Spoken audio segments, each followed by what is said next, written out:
Здравствуйте, мои друзья! Сегодня мы с вами приготовим очень простой, но очень вкусный торт. Называется он «3 стакана».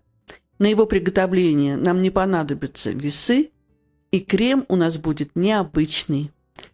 Нам понадобится для бисквита щепотка соли, 1 яйцо, стакан сахара. Все размешиваем буквально минуту до однородности, после чего вливаем 60 мл.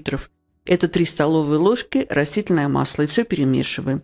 В отдельной мисочке смешиваем стакан кефира 250 мл и чайную ложку соды без горки.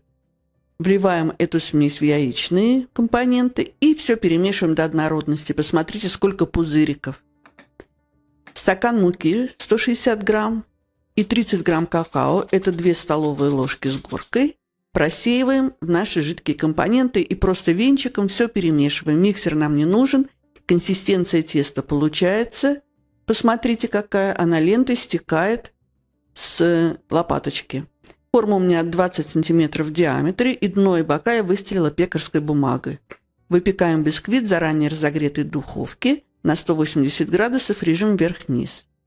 Теперь делаем крем, пока печется наш бисквит. Баночка сгущенки 380 грамм и сок 1 лимона. Обычно в этот торт идет сметанный крем, это сметана с сахаром. Но мне вот захотелось попробовать сделать вот такой интересный крем. Все перемешиваем до однородности венчиком. Можно миксером это взбить. Получается крем достаточно густым. Посмотрите, какой он. Пока печется бисквит, отправляем крем в холодильник. Наш бисквит испекся. В моей духовке он пекся 50 минут. Проверяем его на сухую зубочистку. Зубочистка вышла сухой, бисквит готов. Даем ему постоять 10 минут, после чего убираем форму, убираем пекарскую бумагу и даем бисквиту остыть до комнатной температуры на решетке. Посмотрите, какой высоты он получился. Остывший бисквит разрезаем на 3 части. Если у вас не получится разрезать его на 3 части, можно разрезать его на 2 части. Вы видите, какой он получился влажный. Его даже не нужно будет ничем пропитывать. Пошаговый рецепт вы сможете прочитать в описании под видео.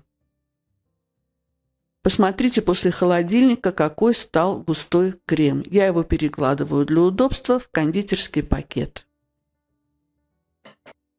И теперь нам нужно промазать все слои нашего бисквита кремом. Если у вас нет кондитерского пакета, вы можете просто ложкой выкладывать крем, но с кондитерским пакетом слои получаются более ровные. Друзья мои, если вам нравится видео, ставьте лайк. Это поможет продвижению видео. Его увидит большее количество зрителей. И верх, и бока торта я тоже смазываю кремом. Украсить торт вы можете так, как подсказывает вам ваша фантазия. Можно измельченными орехами или шоколадной стружкой. Я измельчила просто ножом 50 грамм шоколада горького и буду обсыпать бока торта вот такими кусочками шоколада. Убираем после того, как собрали торт, пекарскую бумагу. Наше блюдо остается чистым. И отправляем торт пропитываться на 2 часа в холодильник. У меня торт стоял ночь в холодильнике. Он пропитался. Посмотрите, как легко он режется. Он мягчайший. И сейчас мы будем его пробовать. Посмотрите, какой красивый кусочек в разрезе. Видны пропитанные слои бисквита, виден крем. Ну что, пробуем.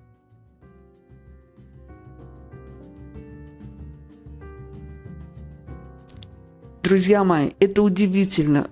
Торт такой простой и такой вкусный. Насыщенный вкус шоколада и крем со вкусом сгущенки и лимонной кислинкой. Приготовьте.